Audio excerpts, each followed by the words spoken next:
Imengo mbere approche ikirakoresha cyane approche yo gukoresha itegeko. Hanyuma twatuzi yuko kw'isi y'ubu mu Barundi nahese barabivuga bati burya amategeko ari kugira ngo tuyarenge. Kandi tunabiravye no muri OBR naho nyene murazi ko ari itegeko ari guforsa abantu, donc murazi ko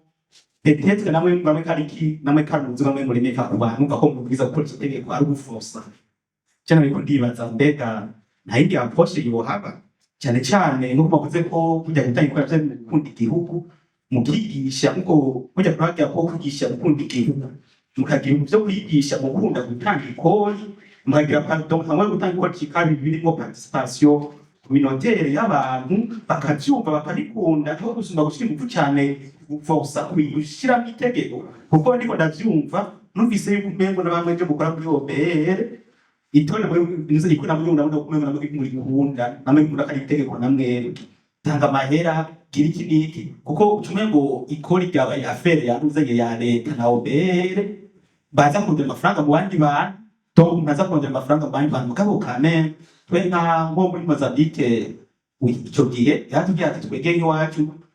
hajya yo tubigura twakora ibikorwa bimwe vya leta kuko ibikorwa byose byatandukanye mu ikori abanyagihugu batanga mu gushima turatuma tugashimira umwene igihugu tukazishimira umutoza ko gusa bigo muri kitire ya discours aho gushimira mustanteri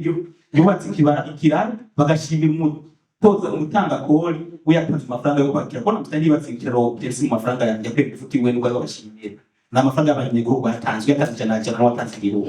donc ivyo n'utundi dusanga utwo twashaka gusanga bahinduye iki wahinduye conscience y'abenegihugu hamusanga wewe wabwita umukikori bo muri bo ni processus bien sûr mugo ugasanga ara long ugasanga basigaye bavyumva barabitahura byo gutanga ikori barabyitabiriye nahandi turi mu itegeko tugize ko ryari kugira ngo tubirenge cyangwe ni bazana no usanga byo by'ama compte bank donc by'ama by'ama free financier exit byose ariko biza kuza biraka kuko barazi ko ari ikintu kibi cyo guhunga murakoze. Mu bisanzwe OBR ikoresha itegeko mugabo igakoresha ni approche mwavuze la loi est imposée. Iyo dumaze gukora ibi mwahereye ko turigisha tukamenyesha abantu amategeko tukanabahimiriza tukanabasansibiriza na kubwiye ko ari ivyigwa mu bisanzwe byo gukunda igihugu ibijanye n'amakuru n'amatagisi burya biri no mu vyigwa byo gukunda igihugu turabibigisha tukabibamenyesha par plusieurs canaux turafise n'amacentre d'appel n'ibikibama bariko baratubaza ibibazo tukavyishura mugabe ivyo byose vyakozwe haba hageze yuko itegeko naryo rica rishigwa mu ngiro sivyo. Iyo approche ko turafise na stratégie de communication iri bien développée imeze neza dukoresha mu bikorwa byose bijanye na communication mugabo itegeko naryo iyo rihari ubuziti naho na patira rigisha abakristo bose mugabo hakazoba hari igihano kubazorenga kuvyo yabigishije nico kimwe n'amategeko y'igihugu abantu barayamenya bagahimiriza kuyakurikiza hanyuma utayakurikije agahana. Donc les deux approches uvuze ngo ukoresha amategeko gusa ntibizokunda kandi uvuze ngo ugire cette approche yo communicationnelle ngira niko noyita naho ntibizokunda. Il faut que les deux approches se complètent. Responsabilité yawe iyo kwenda kuri entreprise y'ukudembara hanyuma muri OPS iyo organe yabaye identifié comme organe ishobora kuba crédible d'abord je ne doute pas ishobora yuko yo certifier amadeclaration anje muri OBR kugira ngo ntihagire uwiyadukiza bamwe bavuga baba commissionnaire aza kugenda n'ibyo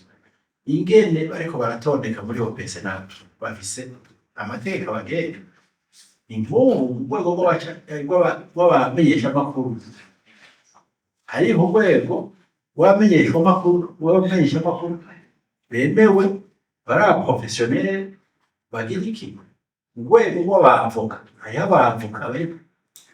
urwego rw'abashingwamanza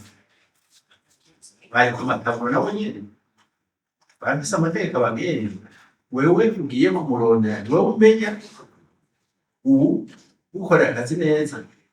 amaja asangwani n'ubu. Rero mu majambo yoroshe umenye yuko OBR ukorana na OPC kuko abanoteri n'abantu bakorana n'amasentare ubu usanga amabanki atwerema amakonto bize utayanotifiye canke amakonto ya kirima ayizera bakuru ukuntu bigize nitwoza ngaho tubisigure mu bigenda gute kuko urumva nuko niko kwa muganga udafise ikaje nawe bari umufumu usanzwe yitwa dogiteri ne aragushirako bamaze kumuha ikashi ari umufumu wowe hari igihe utabimenya ko ari umufu urabikashi yashizemo sicyo. Rero ico gituma ngaho niyumvira wo cyukumvo ukumva yuko nk'ivyo ari ibintu bigenda ba PC aba certification amategeko uko avuga ati no chef d'entreprise kandi agasinya kuri declaration umuko ntabwo agasinya kuri declaration yiwe umukonseil fiscal agasinya kuri declaration yiwe. Urumva ico kintu ambira kibe ico kintu bakiraze kugira naho zogira ingaruka mbi kandi umenye yuko udekaraye ushobora guhindura mu nyuma usanze baragizerere mu gihe bataraza kugutegeka sibyo. Ni ikintu cya professionalism kuko umuntu umwe ari forume cyangwa ari afise nivo gukora akazi icakwigiye ahandi twobivaho sibyo. N'abantu bagomba kugira icyo kibazo gusa